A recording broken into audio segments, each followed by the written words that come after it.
So we are in Parak 5, chapter 5, Mishnah 24. In our last Mishnah, Yehuda ben Tema says, Have az kanamer. You should be brazen. Right? Now he comes by in Mishnah 24, and he says, Hu hayomer az panim legehenim. Anyone who's a brazen face is going straight to hell. Well, that wasn't very nice, because he just told me last, Mishnah ago, be brazen. But I want you to know, brazen-faced people go to hell. Or Gehenna. We don't really believe in hell, and it's a whole different concept. But it sounds more fun when I say it that way. And so the first thing to look at is when he gave us the 4 traits in the last Mishnah, that you have to be bold and courageous, that you have to be calm, light, and willing to separate yourself from inertia, that you're going to be fast and quick to move, to jump to an opportunity, and that you're going to be strong. He said, right, La'asot ratzon avicha shebashamayim. Those things are in order to serve God. Those are, he says, every character trait is good or a character trait is bad. Right? A character trait is a character trait. The question is, how do you use it?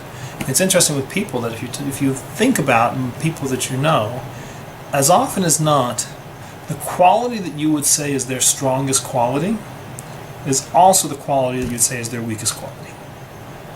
Right? That a person has a character trait, and in some uses that character trait serves them in great stead. In other places, that same character trait gets them in tons of trouble. That's what they are, right? A guy who is strong and stubborn and resistant, that's a wonderful character trait when it's in the face of evil. It's a less wonderful character trait when it's in the face of his father telling him what to do, right? A person who's got a great sense of humor, that's wonderful when it's appropriate and not so wonderful when it's not appropriate. But people's traits, you see, people's traits and their weaknesses and their qualities are their traits and their weaknesses and their qualities. It's a question of how do you deploy them? Where do you implement them? So he gave us in the last Mishnah 4 traits that a person should drive for as tools for service of Hashem. But it doesn't mean that those are tools that are universally appropriate. He says here, Az panim legehenim, uvoshet panim legan eden. A person who's brazen, his face is arrogant, is chutzpahdik, that his mian, his way of dealing with the world, is no one can tell me anything, and I will resist anything, and I don't care what you say, and there's nothing you can teach me, and you can just take your nonsense and put it on a shelf someplace, right? That person is on his way to Gehenna. Now the first question is, does that quality send you to Gehenna, or does that quality set you up for other problems that send you to Gehenna? We'll get to it in a second. So, Uboshet Panim Legan Eden. A person who is shamefaced, who's modest, who has a little bit of embarrassment to his face, right? Who has the ability to recognize when he's done something wrong and feel bad about it, is a person who's going to go to Gan Eden. So I don't think it's the trait itself.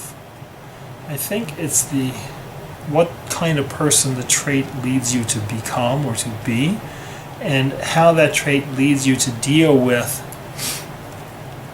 the fact that you're not perfect. Right? Not me, but there are people who occasionally do the wrong thing. Right? I mean, it's hard to understand, but there's people who, that's not my case. Right? But there are people who on occasion react inappropriately, put their foot where it doesn't belong, make a bad choice, speak out of turn. Right? They do something that is, that they do things that are suboptimal, to use a word that's been quite a bit in the press lately. Right? They do things that are not optimal. The question is, what do you do? What do you do when someone gives you musar? A person catches you and gives you rebuke. And we've gone through this whole structure of how you set up, how do you set up who you are and how you look and face out to the world. He says a person who's an ozpanim, right? When I'm looking you face to face, And I tell you, that's no way to be. It's no way to speak to your sister. It's no way to speak to your boss. It's no way to talk to your mom. It's no way to run a business. It's no way to whatever it is, right? When your teacher, your Rav, your friend, your boss, if something in the world points out that you're wrong, do you immediately turn up your shields and slam them? That's an Ozpani, right? Nothing I can do is wrong. I'm perfect. It's my play.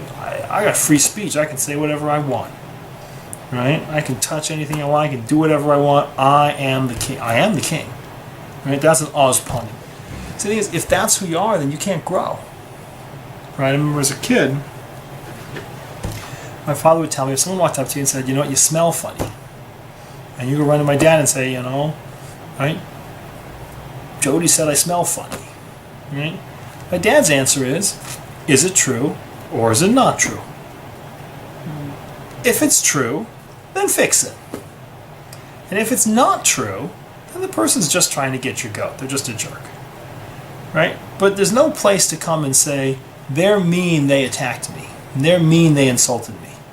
Either it's true or it's not true. If it's not true, then who cares, right? So they're goofballs. But if it is true, then fix it. You know, so you're not so happy with the way the news came. But an Ozpanim is a person who can't see it, can't hear anything. No criticism stands. No criticism stands. Right? But a person who is bullshit upon you, when you point out that I blew it, I say, ugh.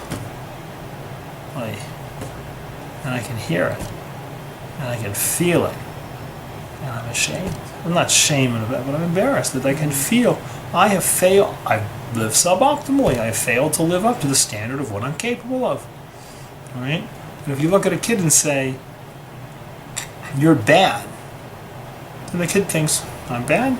I guess I'm bad. Right? If you're just a kid, you're good. You're a wonderful, sweet, good-natured kid, but you spoke in a way that's inappropriate. All right? But what you did is inappropriate. What you did is harmful. What you did is hurtful. You can hear that. You know, it's not up to the standards of who you are as a person. It's not that you're a bad person. You're a wonderful person. But that action isn't up to your standards. If the person hears, the difference is our model is not guilt. Our model is not, I did bad, I'm a bad person. It's, I'm a wonderful person and I blew it. That's not up to the standard of who I am. If you can feel the inconsistency of that is not up to the standard of who I am, that's not who I want to be, that is not who I'm going to be tomorrow. All right? What's tshuva? Tshuva is I recognize what I did was wrong. I feel bad. I regret that I did it. And I resolve not to do it again. That's a bullshit upon you. A person who's shamefaced, who can feel embarrassment to the fact that they blew it. They can feel that what I did isn't up to the standard of who I am. That's a person who will make it. So it's not that merely being bullshit upon you gets you into Gan Eden, but it just defines, right? If you're that person, I know how you're going to act in these 700 circumstances. Right, we're going to throw 700 tests at you, and one guy's going to fail 490 of them, and the other guy's going to pass 400. You know, we know who's going, right? And Gehenna also, just as I said before, it's hell. It's not hell. Right? Gehenna is we're going to take your soul and wring these mistakes out of it. It's not pleasant, right? Doesn't sound like fun. We're going to scrub it, right? It's not about punishment. It's about reshaping that soul into where it needs to be. Would have been easier not to get the stains in it in the first place, because you were going on one heck of a washboard ringer thing. They don't have modern stuff. It's old-fashioned ringer, you know, to drive it out of you. And then he has something that, you know, most people say shouldn't necessarily be a Mishnah. A lot of commentaries actually place it at the end of this parak. It's the end. I mean, it's a Yehir Ratzon. Yehir Ratzon, Milfanecha, Hashem, Elokeinu, V'Elokeinu, Elokeinu, right? Sheyibon et Beis HaMikdash b'mihera v'yameinu, Yitein, Chelkeinu, B'Torah Secha. It's just a Yehir Ratzon. Right? Please build the temple speedily in our days and grant us a share in the Torah. Most of the commentaries think it's misplaced. It belongs at the end of, because this is it. This is the end of the parak. It's the end of the original Pirkei Avos. So we're just going to push that down 2 Mishnahs and say that that Yiras Tzon doesn't really belong here. It belongs 2 Mishnahs later.